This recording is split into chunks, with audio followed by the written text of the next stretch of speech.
John, good to see you today. You hear a lot about, how teams, tend to play better when they've got I guess, a chip on their shoulder.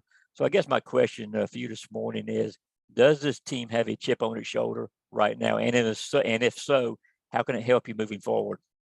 Yeah, I'd say we definitely have a chip on our shoulder. Bad taste after that last game. Um, we don't want to make the moment too big than it is. And we realize that the next game is the most important game. But we're hungry and we're excited come the 31st.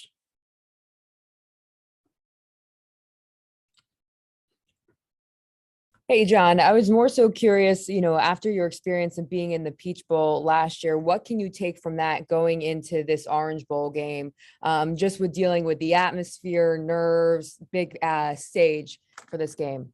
Yeah, that was definitely a big stage. And I think a bunch of players came out and performed well. And I think during that game, we handled adversity well. And that's going to be a big key to this game. Each team is going to make plays, and it's how you respond to that. All right, let's go to Mark Weiser and then Connor Riley. John, obviously the tight ends are getting a lot of snaps this year, whether it's 2 or 3 tight end sets or whatever. I want to ask you kind of, in terms of the run game, what you've seen, how James Cook has kind of developed in the second year in Todd Monken's offense. I think James has done a tremendous job. On swing passes, in between the tackles, you name it, he's flexed out wide against Tennessee and made that play. So whatever he's asked to do, he goes and does it to the best of his ability. He does a great job, and we're really proud of him. Hey, John, wanted to ask you about George Pickens. Last 2 bowl games, he's had over 100 yards in those games. Why does he always seem to play the best in those bowl games? And then how is he sort of coming along, obviously still making his way back from that knee injury? George is a baller. Everyone knows that. And, whether he's going to make plays whenever he's on the field. And he's continuing to get better each and every day in practice. And we're excited. Let's go to Charles Odom and then Jake Rowe. John, can you talk a little bit about Michigan's defense, and especially how you guys attempt to contain the big plays created by Hutchinson? Yeah, it's going to be a challenge. One thing about Michigan is they have a ton of experience, a senior-led defense. So it's going to be a challenge. They have a big front seven, and just going through SEC games, we played against big front sevens. So I think we're going to be up for the challenge. John, I wanted to ask if you guys started actually working on them specifically yet, and if you have, who's kind of playing that role of Aiden Hutchinson? Yes, we have played against, we have schemed for Michigan, and then Marlon Dean, Chaz Chambliss. There's so many great players on our scout team that we go against. But they've been rotating guys, but those are the 2 main guys that I've gone against that are emulating him. Let's go to Palmer Toms and then Lance McCurley.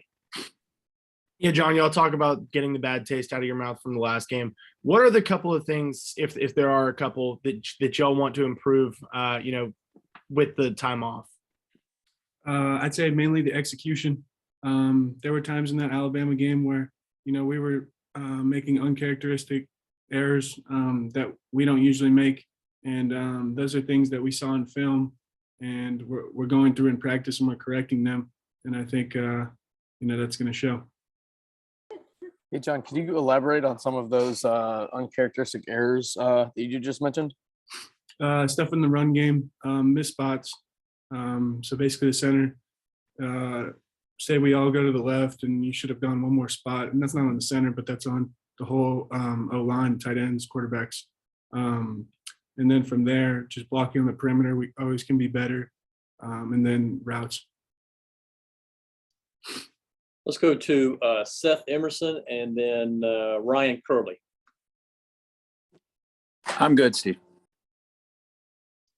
Okay, Ryan, go ahead, please. Hey, John, what's life like for you guys? There's no school. Most of the students aren't on campus. How different is it preparing for this bowl game? Yeah, it's quiet on campus, like you said. We're at Butts for the majority of the day, whether it's a lift, getting in to watch extra film. A lot of it's on your own, so you come and go. But yeah, practice, lots of walkthroughs, And, it's nice being with the team, having just our focus is with the team in Michigan. All right, we've got time for a couple of follow-up questions with John. If you have one, just feel free to jump right in. John, with that extended amount of time that y'all have, to yourselves, I guess, how do you balance putting a lot of time and effort into preparation for this game and not putting too much into it? Yeah, I think that's a great point. We spent the first week after the SEC championship kind of just rehabbing, getting some lifts in. And then this following week was big on focusing on ourselves, what we can get better as a team. And then recently we switched our focus to Michigan. And we're going to go through a Monday, Tuesday, Wednesday, Thursday, typical game-like week. But like you said, we for a week or so, we focused on ourselves. We had team runs to get acclimated to the temperature that's going to be in Miami and so on.